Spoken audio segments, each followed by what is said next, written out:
दोस्तों, मैं धन्यवाद करना चाहता हूं हमारे उन सभी ड्राइवरों का कि चोट खाने के बावजूद पूरा 38 जिला वो हमारे साथ घूमे।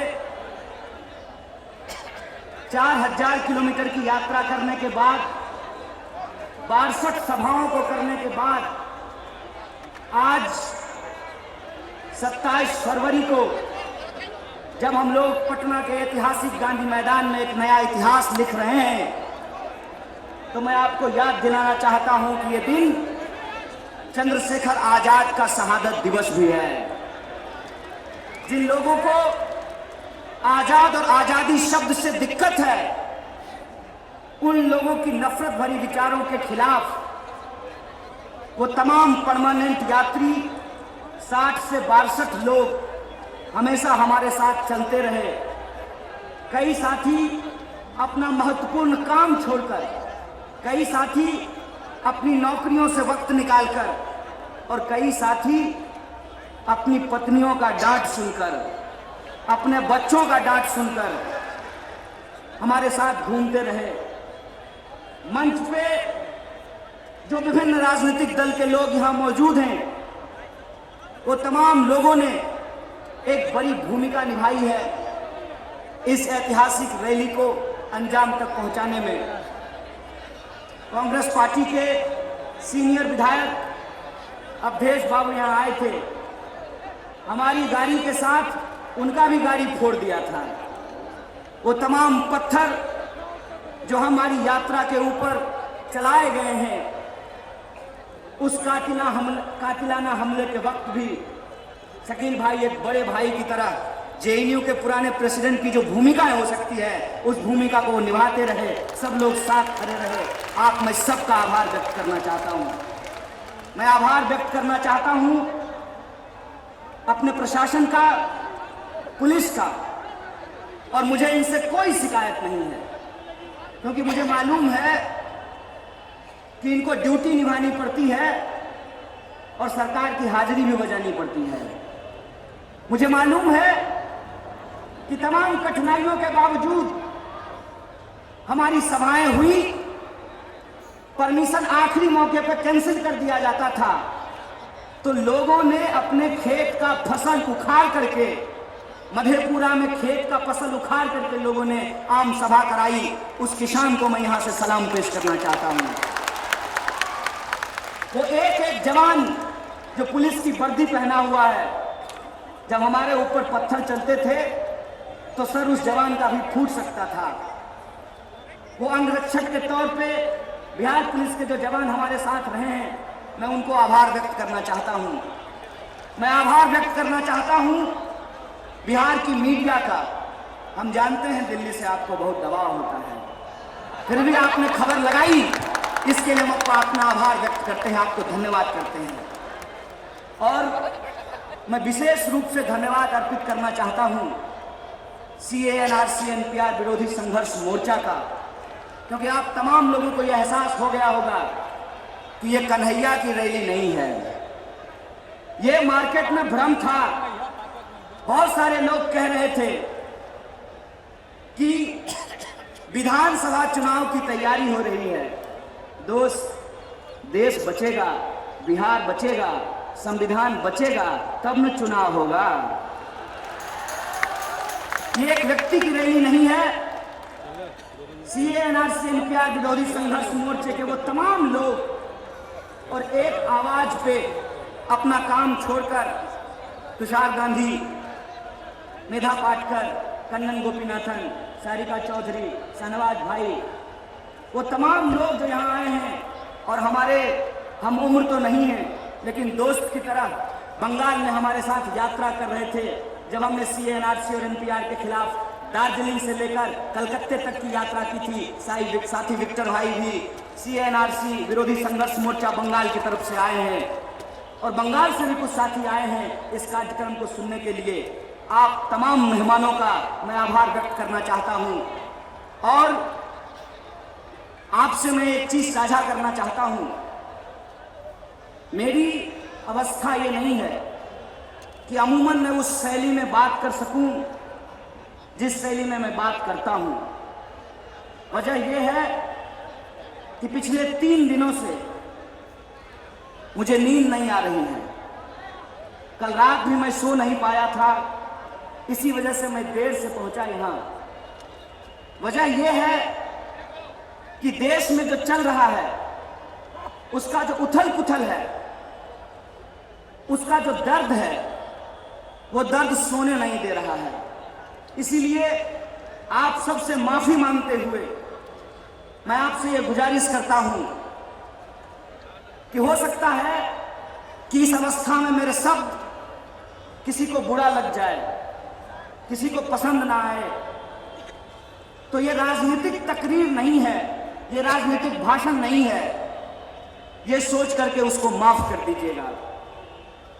मैं आपसे ये कहना चाहता हूं कि आज देश के भीतर जो हालात पैदा किए गए हैं, उस हालात में बोलना तो जरूरी है ही, लेकिन जिन लोगों ने अपनों को खोया है, जिनके बच्चों को मार दिया गया है और उनका कोई कसूर नहीं था, वो दवाइयां लेने के लिए जा रहे थे, वो राशन लेने के लिए जा रहे थे, वो अपने बच्चे को स्कूल पहुंचाने के लिए जा रहे थे, वो अपना दुकान खोलने के लिए गए थे। जिनका घर जलाया गया, जिनके ठेले जलाए गए, जिनके अपनों को छीन लिया गया, आप बेशक इस अन्याय के खिलाफ बोलिए, लेकिन मैं आप सबसे ये अपील करना चाहता हूं कि आप सब अपनी जगह पे खड़ा होकर 1 मिनट के लिए उन तमाम लोगों के लिए जिनकी मौत हुई है, उनके लिए शांति की अपील में हमारा साथ दीजिए। हम लोग 1 मिनट का मौन धारण करना चाहते हैं। मेरे पीछे बैठा हुआ था।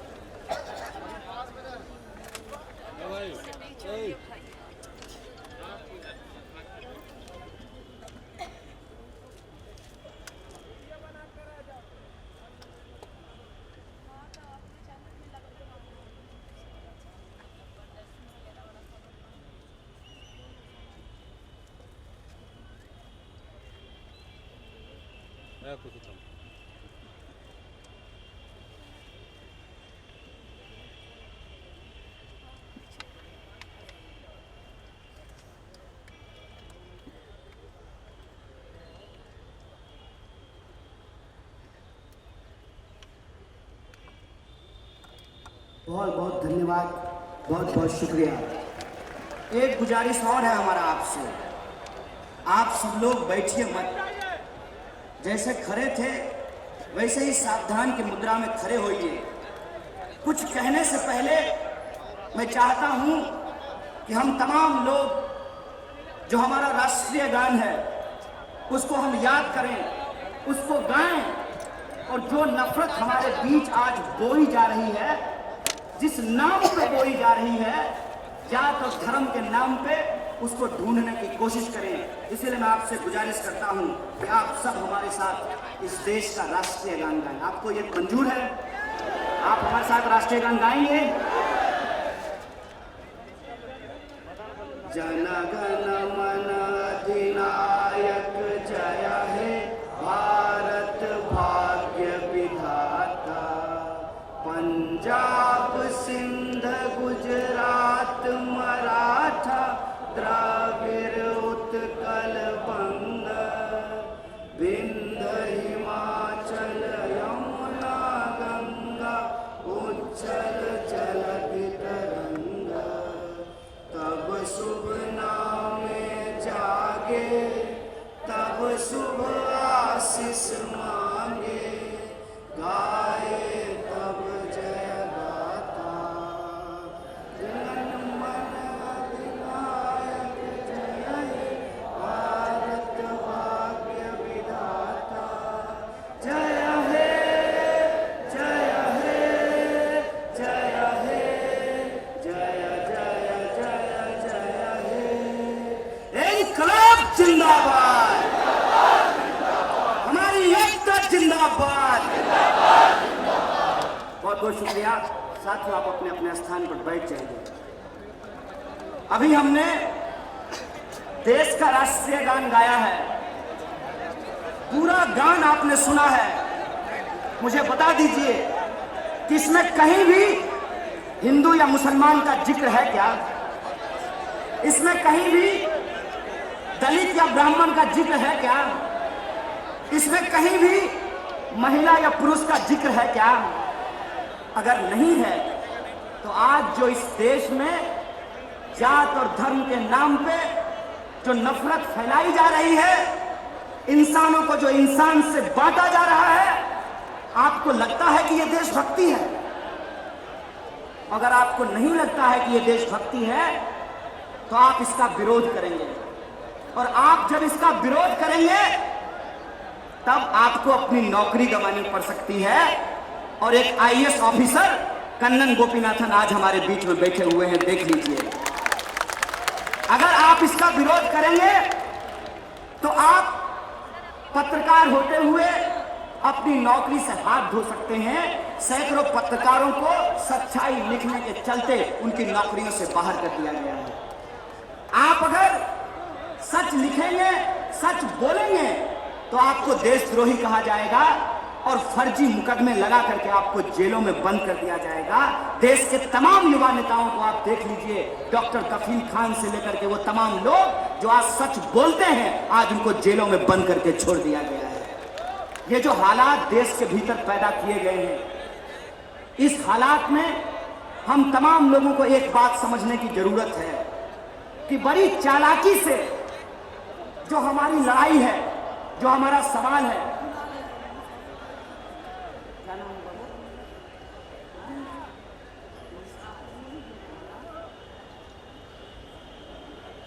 दो बच्चे हैं, दिलशाद और सानिया, ये खो गए हैं, ये मंच पे हैं।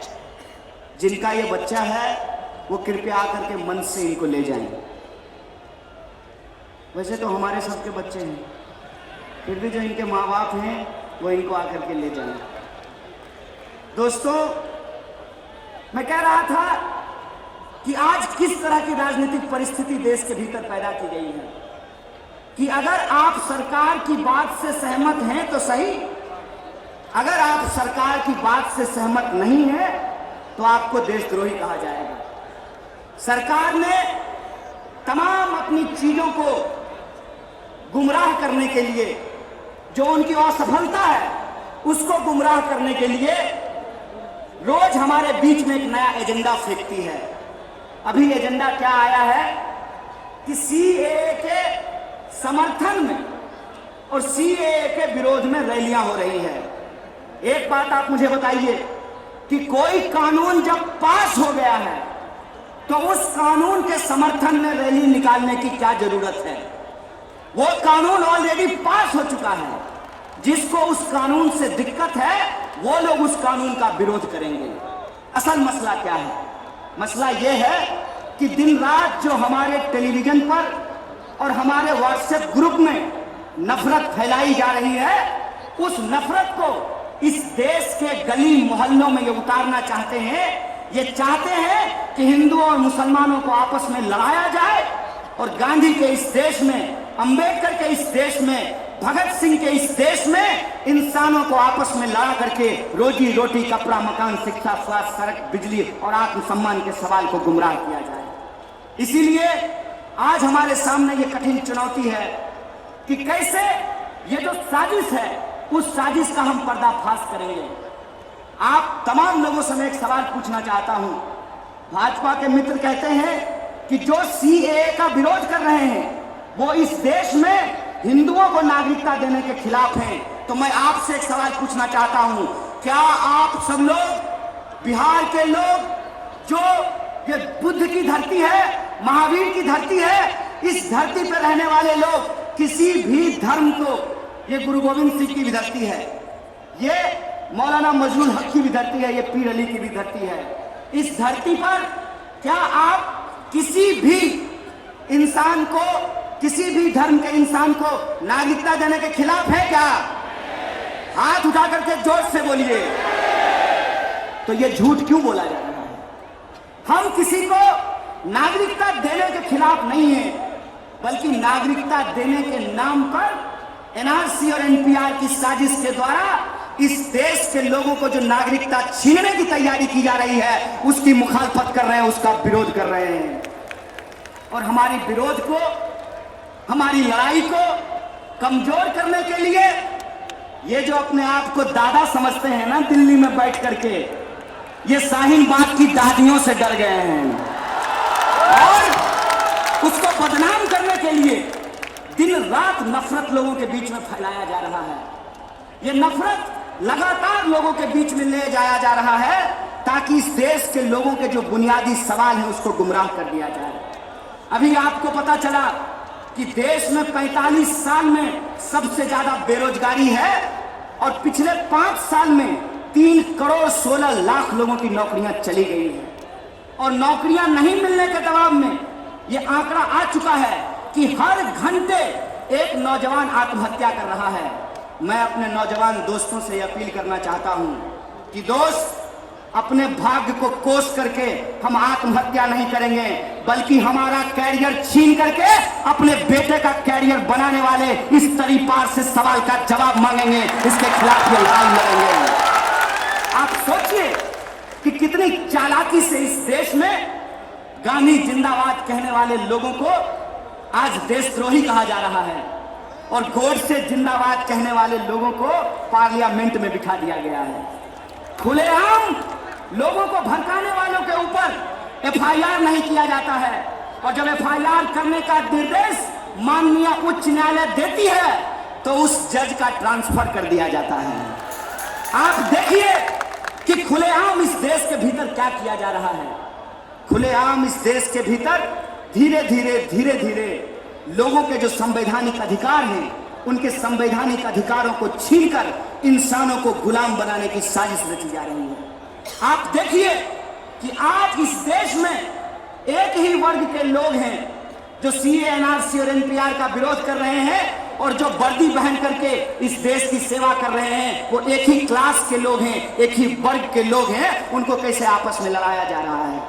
मैं एक सवाल पूछना चाहता हूं कि गृह मंत्री साहब को पेंशन मिलेगा लेकिन वर्दी पहन करके नौकरी करने वाले इन सिपाहियों को पेंशन नहीं मिलेगा। इसको बेईमानी नहीं कहेंगे तो क्या कहेंगे।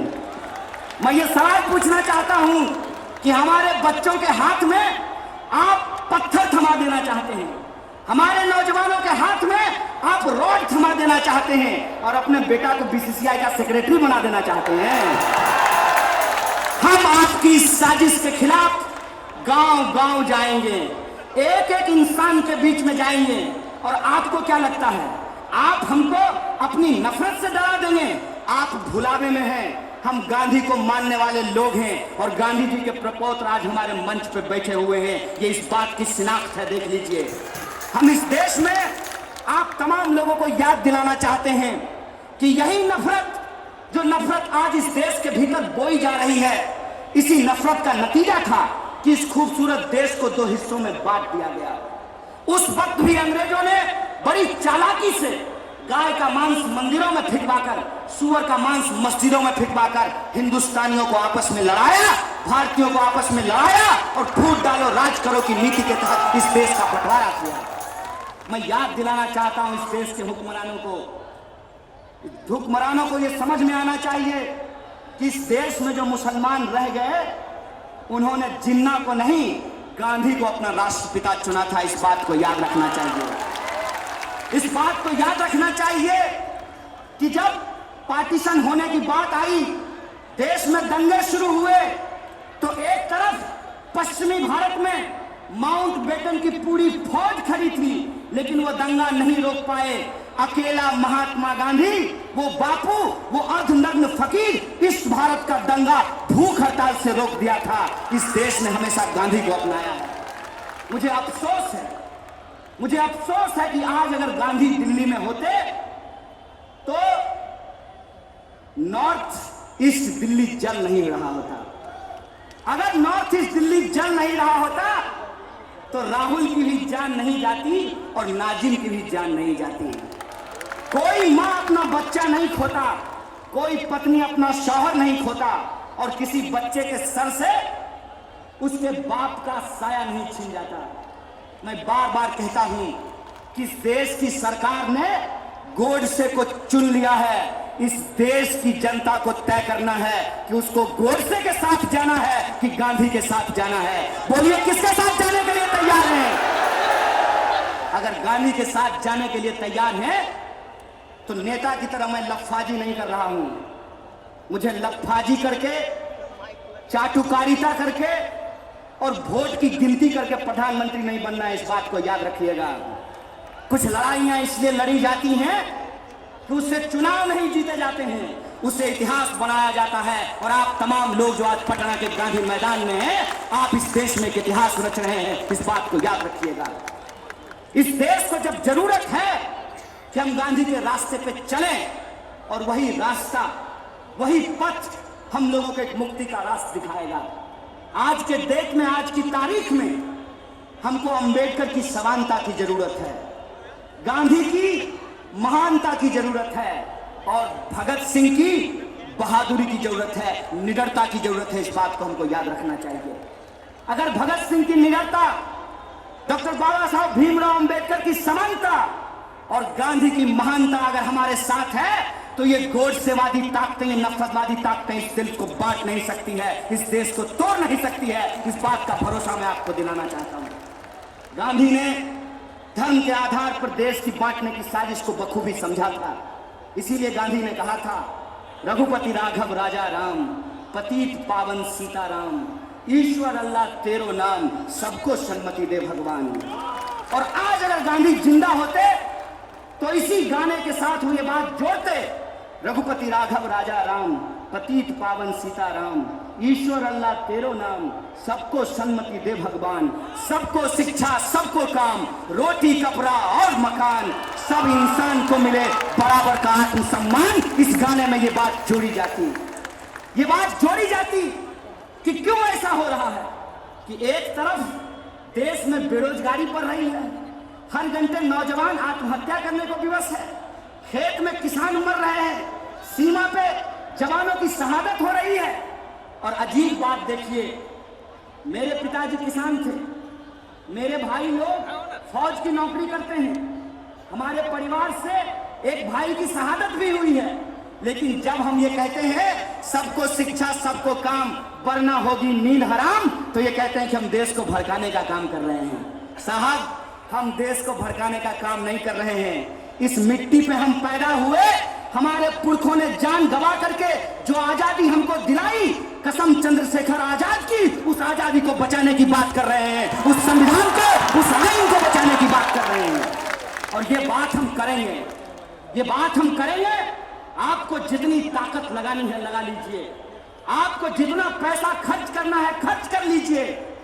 हम इस मैदान में किसी इंसान को नेता बनाने के लिए मंच नहीं सजाए हैं।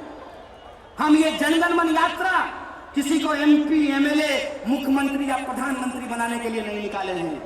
ये जनगण मन यात्रा इस देश में जन और गण को बचाने के लिए है। जन मतलब जनता, गण मतलब गणतंत्र। और ये गणतंत्र हम इसलिए बचाना चाहते हैं कि एक जूता सिलने वाले का बच्चा भी अपने टैलेंट के बदौलत बीसीसीआई का सेक्रेटरी बन सके और उसको इस बात का अफसोस नहीं हो, उसको इस बात का अभिमान हो कि हमारा बाप तरीपार नहीं था, हमारा बाप दंगाई नहीं था। उसको इस बात का अभिमान हो, उसको इस बात का अभिमान हो कि इस देश में ईमानदारी से मजदूरी करना ये हमारी बदकिस्मती नहीं है। उसको इस बात का अभिमान हो, वो गर्व से ये बोल सके कि हाँ, हमारा बाप किसान है, हम किसान का बच्चा हैं। क्यों भाई, क्यों?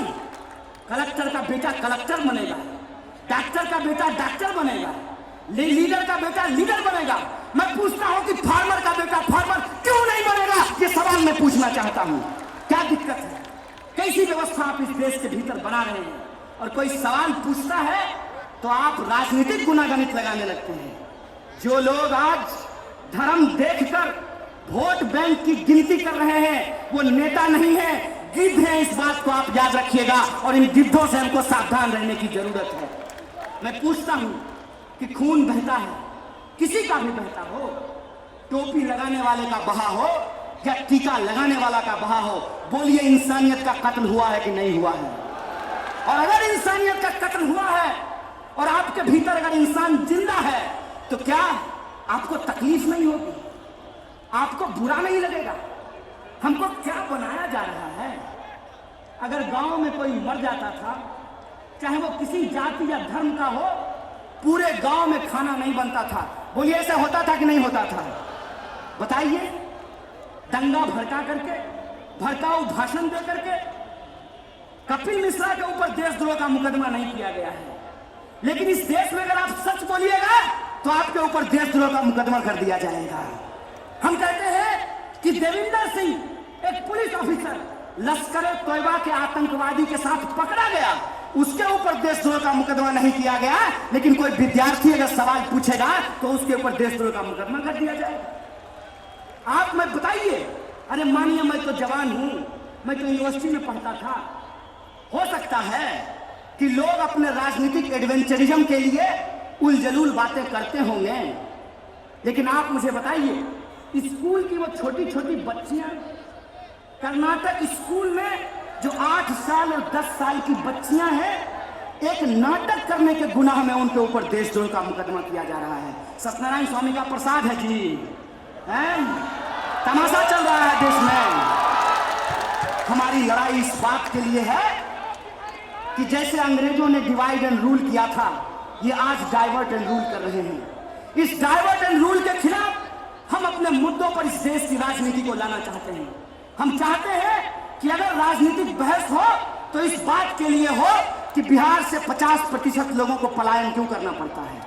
एक लड़की यहां बोल करके गई है बिहार की, सारिका, उसने बताया कि अगर यहीं पे यूनिवर्सिटी होता तो हमको पढ़ने के लिए दिल्ली नहीं जाना पड़ता, अगर यहीं पे अस्पताल होता तो हमको इलाज कराने के लिए दिल्ली नहीं जाना पड़ता, अगर यहीं पे हमको काम मिलता तो आज हमारे बिहार के लोग नॉर्थ ईस्ट दिल्ली के दंगे में अपनी जान नहीं गंवाए होते।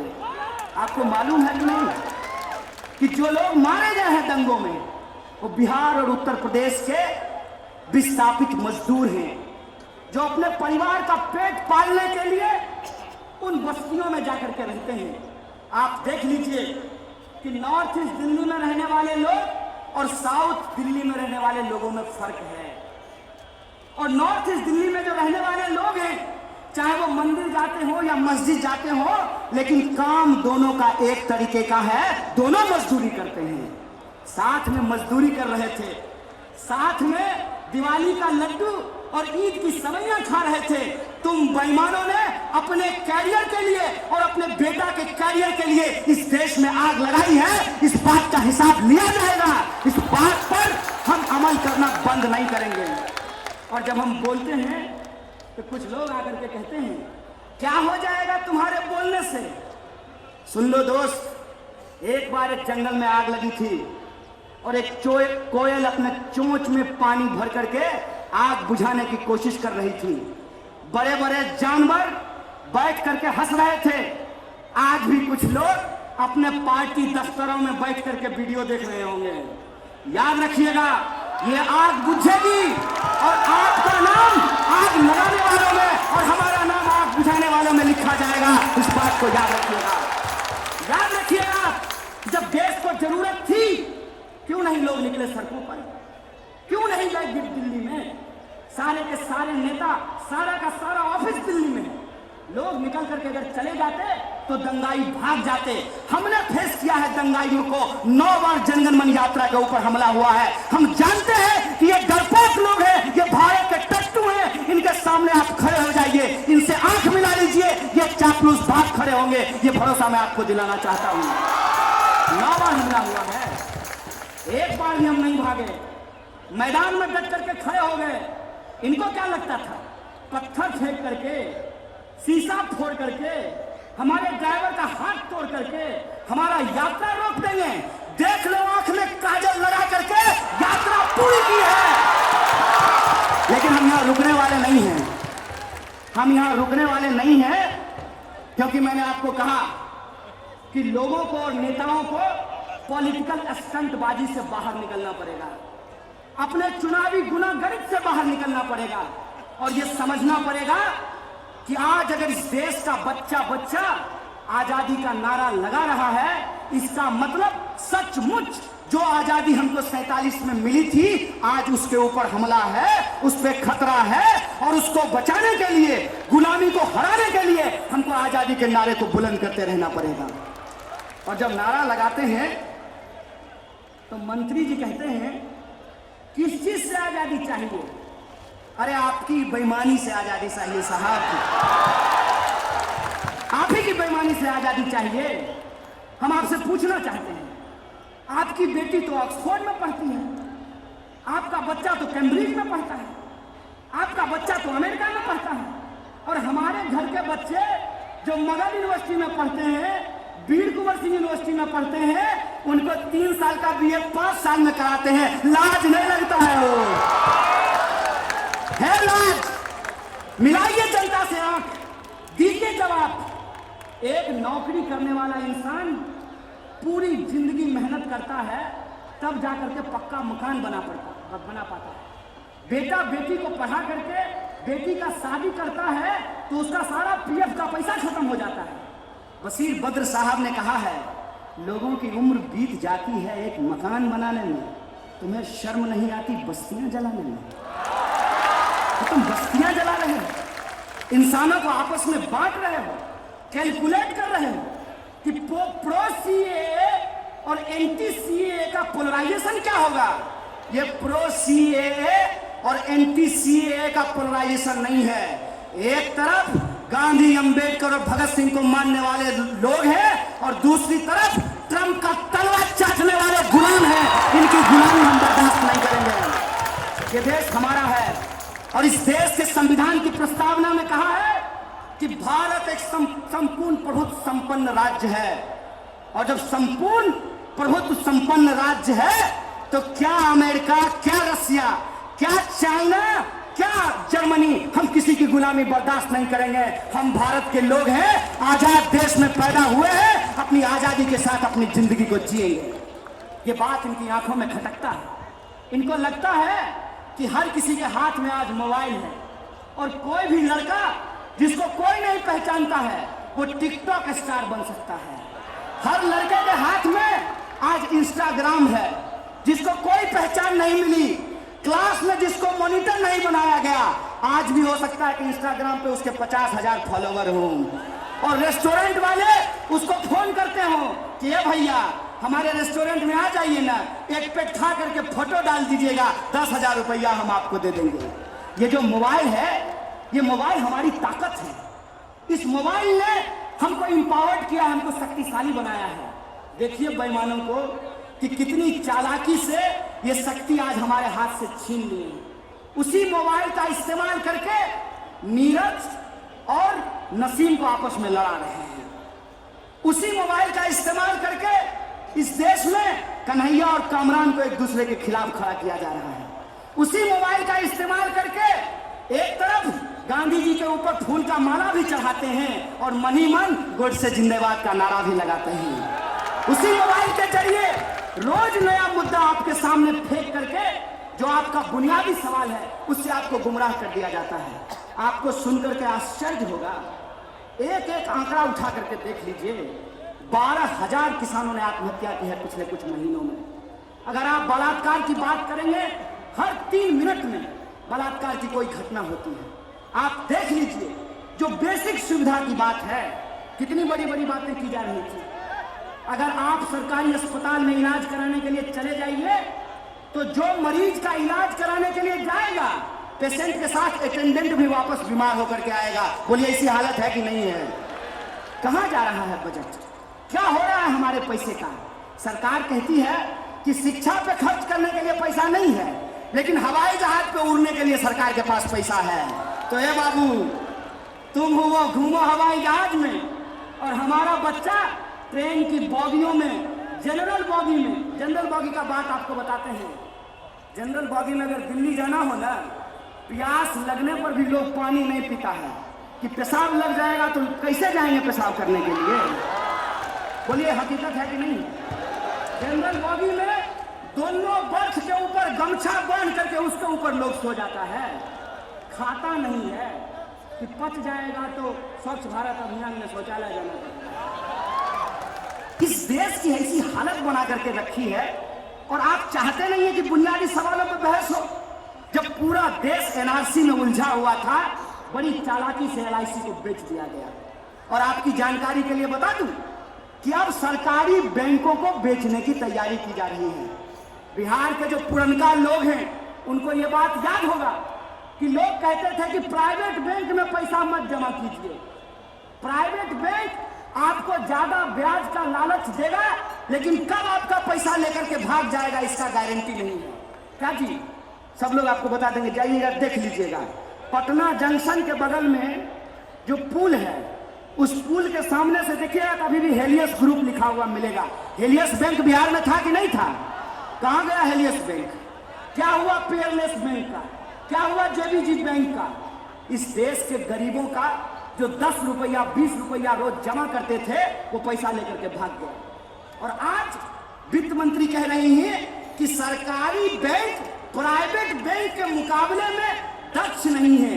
अरे अपनी दक्षता छुपाने के लिए, अपनी अक्षमता छुपाने के लिए आप बैंकों के ऊपर मत डालिए। अगर हम इस देश के लोग बुरी से बुरी परिस्थिति में बैंक को चला सकते हैं तो हम बैंक को मुनाफा में भी ला सकते हैं। आप अपने कॉर्पोरेट दोस्तों के साथ गलवहियां करना बंद कर दीजिए, सरकारी बैंक मुनाफे में आ जाएंगे। कहते हैं एनपीए का बात, किसान का जो कर्जा है ये एनपीए है, लेकिन जो कॉर्पोरेट का 1,76,000 करोड़ रुपया जो कर्जा माफ किया गया वो एनपीए की ये चर्चा नहीं कर रहे हैं। देश में लूट मची हुई है, इसीलिए देश की जनता को धर्म के नाम पे उलझाया जा रहा है। इसीलिए मैं आप तमाम लोगों को कहने के लिए आया हूं कि सीएए, एनआरसी और एनपीआर की लड़ाई अपने आप में एक बड़ी लड़ाई है। और इस बड़ी लड़ाई की दो सबसे बड़ी चुनौती है।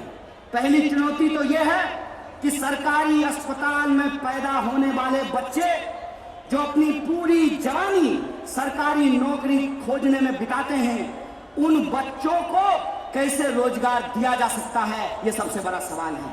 और अगर उन बच्चों को रोजगार नहीं मिलेगा तो ये जो धर्म के नाम पे धंधा करने वाले लोग हैं, धर्म के नाम पे जो दंगा करने वाले लोग हैं, ये हमारे घरों को जलाते रहेंगे। और एक बात याद रखिएगा कि आग की कोई जात नहीं होती और आग का कोई धर्म नहीं होता। आग जब लगता है तो उसके सामने जो भी पड़ता है वो उसका घर जला देता है, उसका जीवन जला देता है। हमको इस आग को बुझाना पड़ेगा। और अगर हम आग बुझाना चाहते हैं तो कीचड़ से कीचड़ को नहीं धोया जा सकता है, कीचड़ से कीचड़ को नहीं धोया जा सकता है, नफरत से नफरत को नहीं हराया जा सकता है। जैसे कीचड़ को धोने के लिए पानी की जरूरत पड़ती है, वैसे ही नफरत को हराने के लिए मोहब्बत की जरूरत पड़ती है।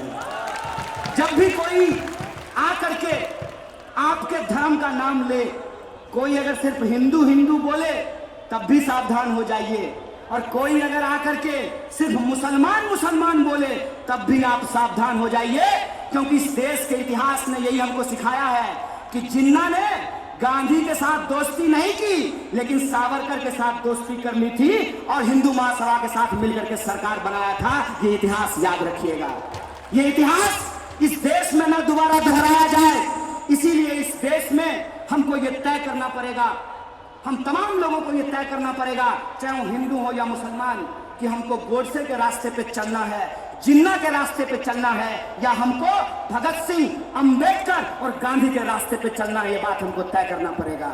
और हम आज इस मंच से इस बात का ऐलान करते हैं और हमको पूरा भरोसा है कि आप भी इस ऐलान के साथ हमारा समर्थन कीजिएगा कि ये बिहार की धरती जो तमाम सामाजिक क्रांतियों की धरती है, ये धरती नक्षत्र मालाकार की धरती है, ये धरती कर्पूरी ठाकुर की धरती है, ये धरती जुब्बा सैनी की धरती है, ये धरती जगदेव बाबू की धरती है, ये धरती श्री कृष्ण सिंह की धरती है, ये धरती अनुग्रह नारायण सिंह की धरती है, वीर कुंवर सिंह की धरती है, ये धरती मौलाना मजरुल हक की धरती है, ये धरती पीर अली की धरती है। इस धरती पर धर्म के नाम पर हम दंगा फसाद नहीं होने देंगे, चाहे जो हो जाए, हम दंगा फसाद नहीं चलने देंगे। यह ऐलान हम लोगों को करना पड़ेगा। हमको ये तय करना पड़ेगा कि धर्म के नाम पे जो आज हमको हमारे मुद्दे से भटकाया जा रहा है, धर्म के नाम पे भड़का करके जो हमारे मुद्दे से हमको गुमराह किया जा रहा है, हम अपने मुद्दों पे इकट्ठा होकर के लड़ेंगे। आज अगर एनपीआर के लिए लड़ रहे हैं तो कल बेरोजगारी के सवाल भी हुंकार भरेंगे और इसी पटना के गांधी मैदान में तीर और पांव रखने की जगह नहीं रहने वाली है। ऐसा इतिहास बनाने का हम संकल्प लेते हैं। बोलिए, लेते हैं कि नहीं लेते हैं? तो आप भी हमारे साथ इस नारे को लगाइएगा। हम कहेंगे बिहार मांगे रोजगार, आप कहिएगा नहीं चाहिए एनपीआर। बिहार मांगे रोजगार, बिहार मांगे रोजगार। अब एनपीआर का मसला ऐसा है कि सरकार बाबू ने कहा है कि हमने प्रस्ताव पास कर दिया है, ठीक है, बधाई हो। विपक्ष भी कह रहा है कि यह हमारी मेहनत का नतीजा है, आपको भी बधाई हो। लेकिन हमारा यह नजरिया है कि यह आंदोलन एक पार्टी, एक झंडा, एक नेता और एक चेहरा का मोहताज नहीं है। यह आंदोलन बिना नेता, बिना पार्टी, बिना झंडा, जनता के साहस और हिम्मत से लड़ा जा रहा है।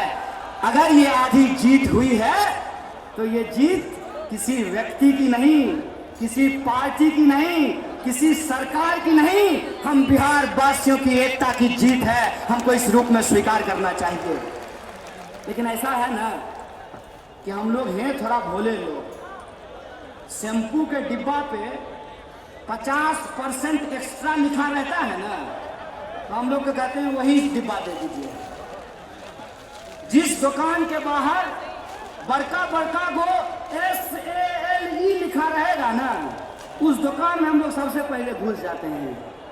जहां ये लिखा रहता है ना buy one get one free, उस दुकान में हम लोग सबसे पहले चले जाते हैं। लेकिन हम लोग खरीदारी नहीं कर रहे हैं, हम लोग कोई सौदेबाजी नहीं कर रहे हैं, हम लोग देश बचाने की बात कर रहे हैं, हम लोग संविधान बचाने की बात कर रहे हैं, हम लोग गांधी और अंबेडकर की बात कर रहे हैं। अगर हम ऐसा कर रहे हैं तो सौदेबाजी में नहीं, लफाजी में हम लोगों को नहीं फंसना चाहिए। अगर सरकार कहती है कि हम एनआरसी नहीं करेंगे, तो जो एनपीआर करने का गजट नोटिफिकेशन है, माननीय सरकार उसको वापस ले ले। हम लोग लिखित धन्यवाद सरकार को भेज देंगे। क्या है कि नहीं है? अभी तक एनपीआर का गजट नोटिफिकेशन नहीं बाहर किया गया है, नहीं वापस लिया गया है। और हमको किसी सरकार से किसी बात की कोई उम्मीद भी नहीं बची है। कहते हैं ना कि हम लोग धारा के विपरीत खड़े हैं। धारा के विपरीत ऐसे खड़े हैं कि जात और धर्म का नेता बनना बहुत आसान होता है। एक बार एक तय रंग का गमछा अपने कंधे के ऊपर डाल लीजिए, आप बहुत आसानी से जात और धर्म का नेता बन जाइएगा। एक तय जाति के नेता के तस्वीर के ऊपर माला चढ़ा दीजिए, आप बहुत आसानी से उस जात का नेता बन जाइएगा। हम लोगों को जात और धर्म की इस राजनीति की धारा में नहीं चलना है। एक जगह एक कवि ने लिखा है, वह पथ क्या पथिक कुशलता क्या, जिस पथ में बिखरे शूल न हो, नाविक की धैर्य परीक्षा क्या, जब धाराएं प्रतिकूल न हो।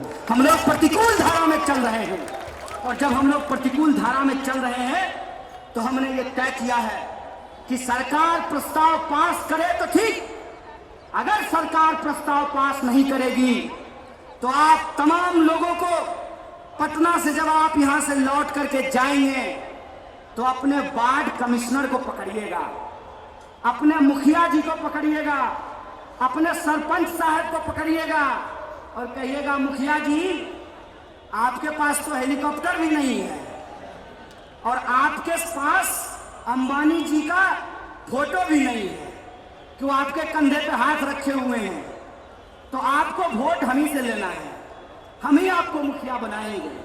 और अगर आप हमारा वोट लेना चाहते हैं तो हम आपसे ये गुजारिश करते हैं कि आप पंचायत में ये रेजोल्यूशन पास कीजिए, पंचायत में ये प्रस्ताव पास कीजिए कि हमारे पंचायत में एनपीआर नहीं होगा, और ये नोटिस बना करके अपने अपने कलेक्टर को भेजिए। पर ये मंजूर है कि नहीं है? ये बात मैं आपको इसलिए कह रहा हूं कि हम किसी मुगालते में नहीं रहना चाहते हैं, हम किसी भ्रम में नहीं रहना चाहते हैं, हम किसी भुलावे में नहीं रहना चाहते हैं। हम चाहते हैं कि सरकार अगर एनपीआर को रोकना चाहती है तो एनपीआर को रोकने के लिए गजट नोटिफिकेशन जारी करे, और अगर सरकार गजट नोटिफिकेशन जारी नहीं करेगी तो हम सरकार को एनपीआर रोक करके दिखाएंगे। बड़े दिखाएंगे कि नहीं दिखाएंगे?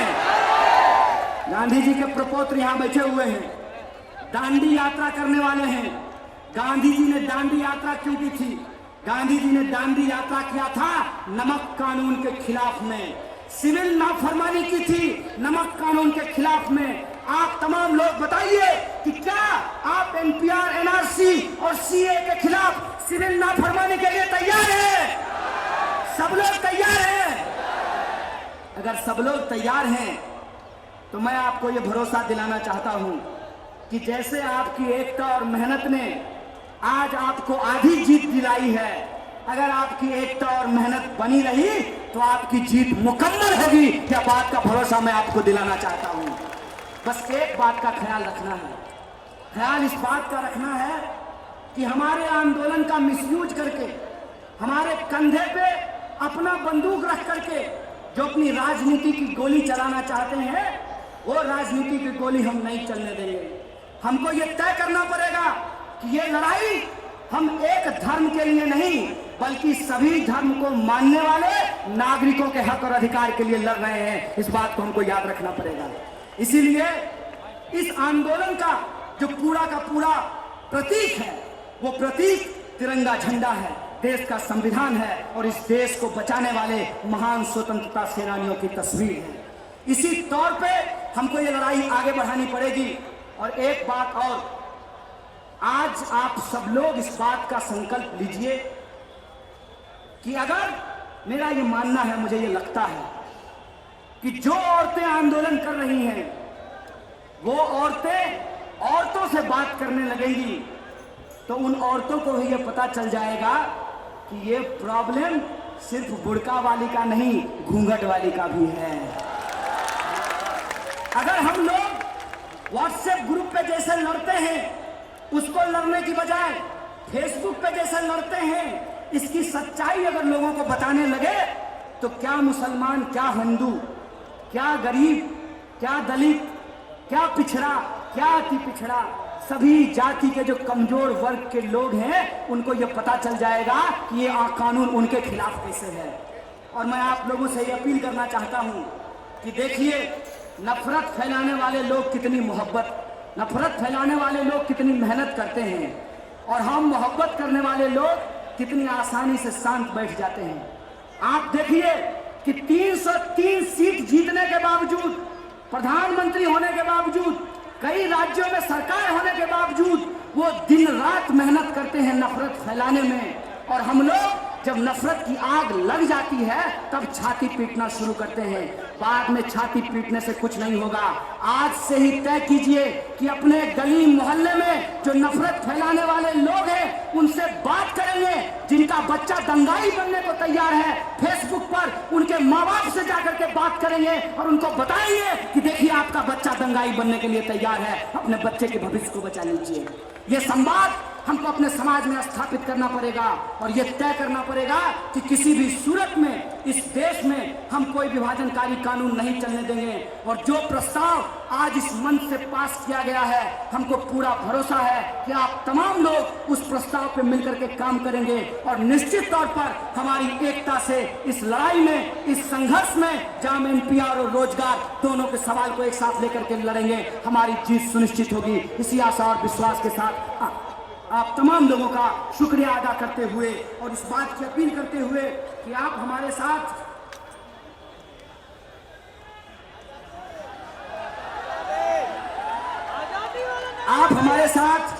प्रस्तावना का पाठ करेंगे, देश के संविधान को बचाने की कसम खाएंगे, प्रस्तावना को हमारे साथ दोहराएंगे, उसके बाद हम अपनी बात को समाप्त करेंगे। आप हमारे साथ बोलेंगे, हम भारत के लोग भारत को एक संपूर्ण प्रभुत्व संपन्न, समाजवादी, पंथ निरपेक्ष, लोकतंत्रात्मक गणराज्य बनाने के लिए तथा उसके समस्त नागरिकों को न्याय, सामाजिक, आर्थिक और राजनीतिक विचार, अभिव्यक्ति, विश्वास, धर्म और उपासना की स्वतंत्रता, प्रतिष्ठा और अवसर की समता प्राप्त करने के लिए तथा उन सब में व्यक्ति की गरिमा और राष्ट्र की एकता और अखंडता सुनिश्चित करने वाली बंधुता बढ़ाने के लिए दृढ़ संकल्प होकर अपनी इस संविधान सभा में आज तारीख 26 नवंबर 1949 ईस्वी को एतद द्वारा इस संविधान को अंगीकृत, अधिनियमित और आत्मार्पित करते हैं। हमारे साथ कहिए जय हिंद। दोस्तों, ये संविधान की प्रस्तावना हमने पढ़ी है और इसमें सबसे जो शानदार बात है वो इसमें यह है कि एकता और अखंडता को सुनिश्चित करने के लिए आपस का भाईचारा जरूरी है।